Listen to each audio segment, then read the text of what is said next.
അയ്യപ്പ സംഘവുമായി ബന്ധപ്പെട്ട് ഓഡിറ്റ് റിപ്പോർട്ടിൽ സർക്കാർ പ്രതിക്കൂട്ടിൽ നിൽക്കവേ ഈ മാസം 17-ന് ചേരുന്ന ദേവസ്വം ബോർഡ് യോഗം നിർണായകമാണ്. സ്പോൺസർമാരിൽ നിന്ന് പരമാവധി തുക പിരിച്ചെടുക്കാനും കോൺട്രാക്ട് നൽകിയ കമ്പനികൾ ആവശ്യപ്പെടുന്ന തുകകൾ കുറയ്ക്കാനും നിർദ്ദേശമുണ്ടാകും. അൺഫിലിറ്റ് ഉണ്ട് കൂടുതൽ വിവരങ്ങളുമായി. അൺഫിലിറ്റ്, ഈ ആഗോള അയ്യപ്പ സംഗമം പേര് നന്നാക്കാൻ വേണ്ടി സർക്കാർ നടത്തിയ ഒരു പരിപാടിയാണ്. പക്ഷേ അതിൽ അടിമുടി ദുരൂഹതകളും ഒപ്പം ക്രമക്കേടുകളും ഒക്കെയാണ് പുറത്തു വരുന്നത്. ഈ സ്പോൺസർമാരിൽ നിന്നൊക്കെയുള്ള പൈസ കുറക്കാനും മറ്റുമൊക്കെയായി ഇനി എന്തൊക്കെ നടപടികളാണ് ഇപ്പോൾ സർക്കാർ ആലോചിക്കുന്നത്? ഒരു തെരഞ്ഞെടുപ്പൊക്കെ അടുത്ത് വരികയാണല്ലോ. തീർച്ചയായും സർക്കാർ പൂർണ്ണമായും പ്രതിക്കൂട്ടിലായിരിക്കുന്നു എന്ന് തന്നെയാണ് പറയേണ്ടിയിരിക്കുന്നത്. കാരണം അത്രയേറെ ഗുരുതരമായ ക്രമക്കേടുകളാണ് ഈ audit report, Devaswom special commissioner ഹൈക്കോടതി സമർപ്പിച്ച ഓഡിറ്റ് റിപ്പോർട്ടിൽ പറയുന്നത്. വലിയ ആഘോഷമായി കൊട്ടിഘോഷിച്ചൊരു പരിപാടിയായിരുന്നു അയ്യപ്പ സംഗമം. ആഗോള അയ്യപ്പ സംഗമത്തിന്റെ ഏറ്റവും ഒടുവിൽ അന്നേ ഹൈക്കോടതി നിർദ്ദേശിച്ചതാണ് ഇത് കൃത്യമായി ഓഡിറ്റ് റിപ്പോർട്ട് 3 മാസത്തിനകം നൽകണമെന്നായിരുന്നു. പക്ഷേ ആ 3 മാസം കഴിഞ്ഞിട്ടും ഓഡിറ്റ് റിപ്പോർട്ട് നൽകാൻ കഴിയാത്തതിൽ ഹൈക്കോടതിയുടെ വിമർശനമുണ്ടായിരുന്നു. ഇതേ തുടർന്ന് സ്പെഷ്യൽ കമ്മീഷണർ നൽകിയ ഓഡിറ്റ് റിപ്പോർട്ടിലാണ് പൂർണ്ണമായും സർക്കാർ പ്രതിക്കൂട്ടിലാകുന്നത്. അതായത് കൃത്യമായി തന്നെ സർക്കാരിന് ഈ സ്പോൺസർമാരിൽ നിന്ന് തുക കൃത്യമായി പിരിച്ചെടുക്കാൻ കഴിഞ്ഞില്ല. ആ പിരിച്ചെടുത്ത തുകയാണെങ്കിലോ അവ്യക്തത.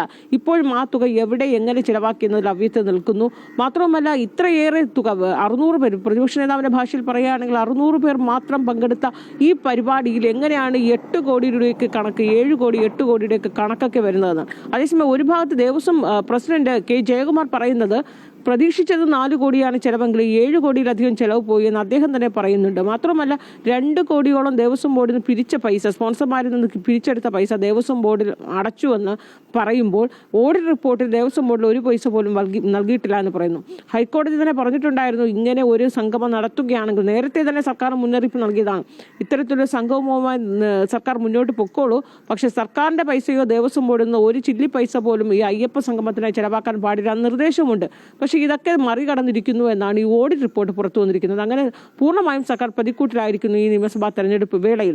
അതുകൊണ്ട് അതിൽ നിന്ന് എങ്ങനെ കരകയറാം, അല്ലെങ്കിൽ അതിൽ നിന്ന് എങ്ങനെ രക്ഷപ്പെടാമെന്ന ചിന്തയാണ് സർക്കാരിനുള്ളത്. അടിയന്തരമായ യോഗമാണ് ഇപ്പോൾ 17-ാം തീയതി ദേവസ്വം ബോർഡ് യോഗം വിളിച്ചിരിക്കുന്നത്. ആ യോഗം ദേവസ്വം ബോർഡിനെ സംബന്ധിച്ച്, സർക്കാരിനെ സംബന്ധിച്ചൊക്കെ നിർണായകം തന്നെയാണ്. സർക്കാർ ഇതിൽ തങ്ങൾക്ക് ബന്ധമില്ല എന്നൊക്കെ പറയുന്നുണ്ടെങ്കിൽ പോലും ദേവസ്വം ബോർഡ് ചേർന്ന ആ യോഗത്തിൽ ജയകുമാർ പറയുന്നതനുസരിച്ചാണെങ്കിൽ ആ യോഗം എന്ന് പറയുന്നത് പരമാവധി സ്പോൺസർമാരിൽ നിന്ന് കിട്ടാനുള്ള കാശുകളൊക്കെ പിരിച്ചെടുക്കാനുള്ള നിർദ്ദേശമുണ്ടാകുന്നു. അതിന് വേഗം കൂട്ടുക. അതാണ് ആ ദേവസ്വം ബോർഡിന്റെ പ്രധാനപ്പെട്ട 17-ന് ചേരുന്ന യോഗത്തിന്റെ പ്രധാനപ്പെട്ട അജണ്ട. മറ്റൊന്നും ഈ ചിലവാക്കിയ സ്പോൺസർമാർ, അതായത് ഈ കോൺട്രാക്ടർ നൽകിയ കമ്പനികൾ, ഇപ്പോൾ ഈ അതിന്റെ പന്തൽ കെട്ടാനായി നൽകിയിരിക്കുന്ന ഊരാളുങ്കന്റെ സഹസ്ഥാപനമായ ഒരു കമ്പനിക്കാണ് ഈ ടെൻഡർ പോലും ഇല്ലാതെയാണ് ആ പന്തൽ കെട്ടാനായി നൽകിയത്. അത് 4 കോടി രൂപ ആയി എന്നാണ് ആ കമ്പനി തന്നെ പറയുന്നത്. പക്ഷെ ഒരു പന്തൽ കെട്ടാൻ ഇത്രയേറെ തുക എങ്ങനെ? ആ ചെലവ് കുറയ്ക്കാനായി അങ്ങനെ ഇതുപോലെ ഈ ഭക്ഷണ വിതരണം ഉൾപ്പെടെയുള്ള ഈ കരാർ നൽകിയ കമ്പനികൾ നൽകുന്ന തുക ഈ യഥാർത്ഥ തുകയേക്കാൾ 10ഓ 15ഓ ഇരട്ടി മടങ്ങ് കൂടുതലായാണ് ഇവരുടെ തുക പറഞ്ഞിരിക്കുന്നത്. ഈ തുകകൾ കുറയ്ക്കാനായി ഈ കോൺട്രാക്ട് എടുത്ത കമ്പനികളോട് ആവശ്യപ്പെടും. എങ്ങനെ ഇതിന്റെ ചെലവ് എത്രത്തോളം കുറയ്ക്കാമെന്നതും, ഒപ്പം തന്നെ സ്പോൺസർമാരിൽ നിന്ന് ഇനി കിട്ടാനുള്ള തുകകൾ, കൂടുതൽ സ്പോൺസർമാരിൽ നിന്ന് തുകകൾ പിരിച്ചെടുക്കാനും, അതാണ് പ്രധാനമായി ഈ പ്രശ്നം എങ്ങനെ. ഈ പ്രധാനമായിട്ടുള്ള 3 സ്പോൺസർമാർ എന്ന് പറയുന്നത് ധനലക്ഷ്മി ബാങ്ക്, ഒപ്പം ഈ അദാനി പോർട്ടും എല്ലാം കൂടി ഉൾപ്പെടുന്നതാണ് ഈ പ്രധാനപ്പെട്ട സ്പോൺസർമാർ എന്ന് പറയുന്നത് കൊണ്ട്. അതുതന്നെ സംസ്ഥാന സർക്കാരിനുമായി കൂടുതൽ അടുപ്പമുള്ള സ്പോൺസർമാരാണ് ഇതൊക്കെ ദേവസ്വം ബോർഡിൻ്റെ പ്രധാനപ്പെട്ട നിക്ഷേപമൊക്കെ ഉള്ളത് ധനലക്ഷ്മി ബാങ്കിലൊക്കെയാണ്. അതായത് ഒപ്പം നമ്മുടെ സഹകരണ വകുപ്പ് മന്ത്രി അദ്ദേഹം തന്നെയാണ് തുറമുഖ വകുപ്പ് മന്ത്രി, അദാനി പോർട്ട്. അപ്പോൾ ആ ഒരു സാഹചര്യത്തിൽ ഇവരുമായി സംസാരിച്ച് ഈ സ്പോൺസർഷിപ്പിലുള്ള പണം പെട്ടെന്ന് തന്നെ ഇത് സംസ്ഥാന സർക്കാരിലേക്ക് എത്തിക്കാൻ കഴിയും എന്നുള്ള ഒരു വിശ്വാസം സർക്കാരിനുണ്ടോ?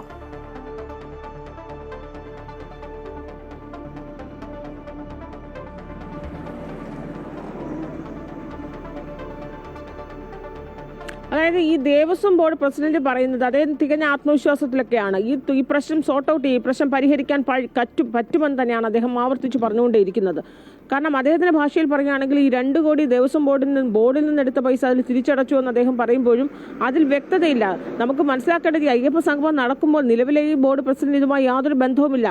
PS പ്രശാന്ത് പ്രസിഡന്റ് ആയിരുന്ന സമയത്താണ് അയ്യപ്പ സംഘവുമായി മുന്നോട്ട് പോയത്, നടത്തിയതും ഒക്കെ തന്നെയും.